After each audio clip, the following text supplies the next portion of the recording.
Hello नमस्कार दोस्तों, देखिए आपके स्मार्ट स्टडी चैनल में स्वागत है। तो आज हम पढ़ेंगे मानव नेत्र है। ठीक है, तो बिना देरी के इसकी शुरुआत करते हैं। मानव नेत्र की संरचना व नेत्र दोस्त देखिए, मानव नेत्र में कच्चा द्रव्य होता है, तेजु द्रव्य जो यहाँ पे होता है। ठीक है, ये कोर्निया है जो दान करने वाला योग, ये पुतली है या तार, हाइरस की पेशी है जो देखने में साइड कर दिया। ये उत्तल लेंस लगा होता है। ये पक्ष में पेशी होती है, सिलेरी पेशी होती है। पहली परत श्वेत पटल, दूसरी कोराइड और तीसरी है रेटिना। मतलब कोराइड मतलब काला, प्रकाश को अवशोषित करने का काम करती है। रेटिना मतलब दृष्टि पटल, पर्दे की तरह कार्य करती है। वास्तविक उल्टा वस्तु से छोटा प्रतिबिंब बनाते हैं। इसे रोडेन कौनसा कहते हैं। ये येलो स्पॉट बिंदु, पीत बिंदु सबसे स्पष्ट प्रतिबिंब बनता है। ये एक नर्व मस्तिष्क में जाती है और एक है जो ऑप्टिक नर्व कहलाती है। ठीक है, तो ये इसके प्रमुख भाग होते हैं, अब इनके बारे में पढ़ते हैं। मानव नेत्र शरीर का एक महत्वपूर्ण अंग माना जाता है। मानव नेत्र में एक गोलाकार संरचना होती है जिसका व्यास 2.5 सेंटीमीटर होता है। नेत्र के चारों ओर 3 स्थिर झिल्लियों का आवरण होता है। पहली होती है श्वेत पटल, दूसरी कोराइड और तीसरी है रेटिना या दृष्टि पटल। श्वेत पटल पर उभरा हुआ भाग कॉर्निया कहलाता है। कॉर्निया इस तरीके का होता है। कॉर्निया प्रकाश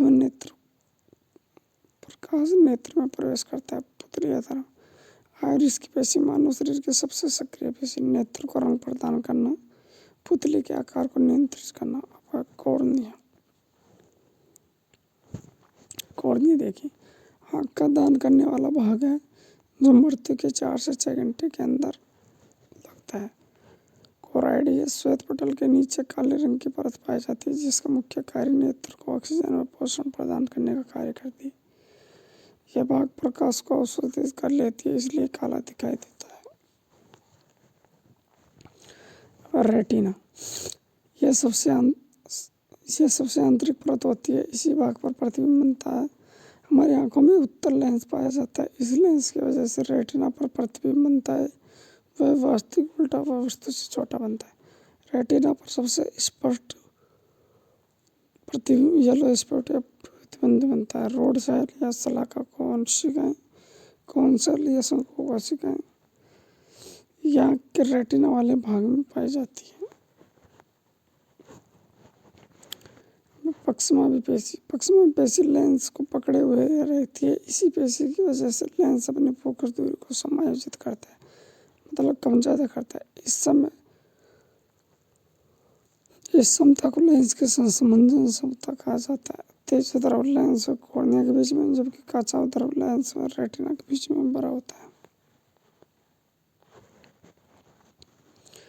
और दृष्टिपरास मनुष्य का निकटतम बिंदु 25 सेंटीमीटर व दूरस्थ बिंदु अनंत होता है। इसके बीच की दूरी को दृष्टिपरास कहा जाता है। कोई प्रतिबिंब रेटिना पर 1/10 सेकंड तक रुकता है।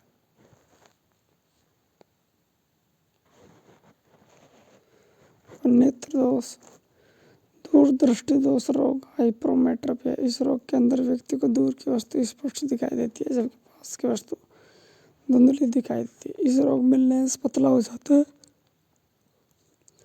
जिसकी वजह से फोकस दूरी बढ़ जाती है और प्रतिबिंब रेटिना पर न बनके रेटिना के पीछे बनता है। इस रोग के लिए चश्मे में उत्तल लेंस, अभिसारी लेंस का प्रयोग किया जाता है।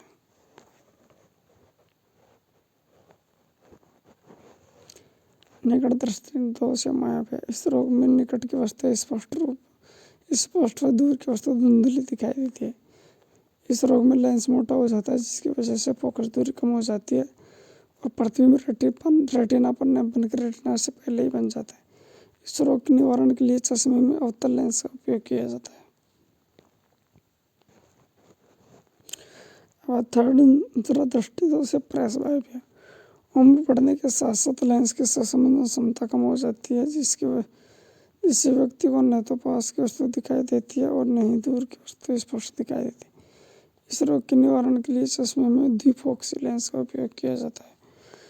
द्विफोक्सी लेंस मतलब उत्तल लेंस ऊपर लगा होता है और अवतल लेंस नीचे लगा होता है।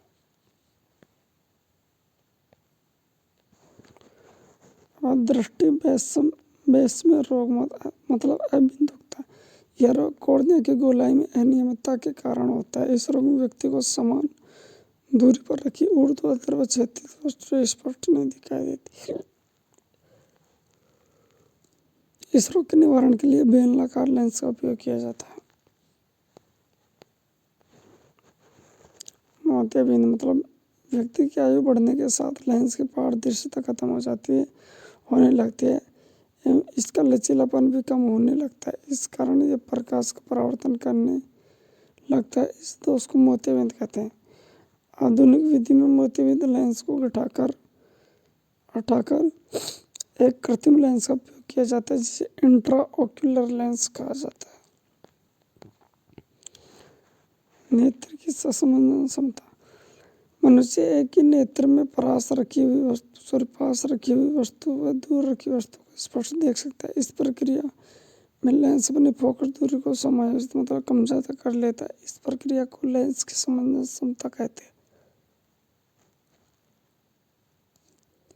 एक आंख से हम 150 डिग्री तक देख सकते हैं, जबकि दोनों आंखों से 180 डिग्री तक देख सकते हैं। देखिए, अगर वीडियो अच्छा लगे तो वीडियो को लाइक करना, चैनल को सब्सक्राइब करना, अपने दोस्तों में शेयर करना। धन्यवाद।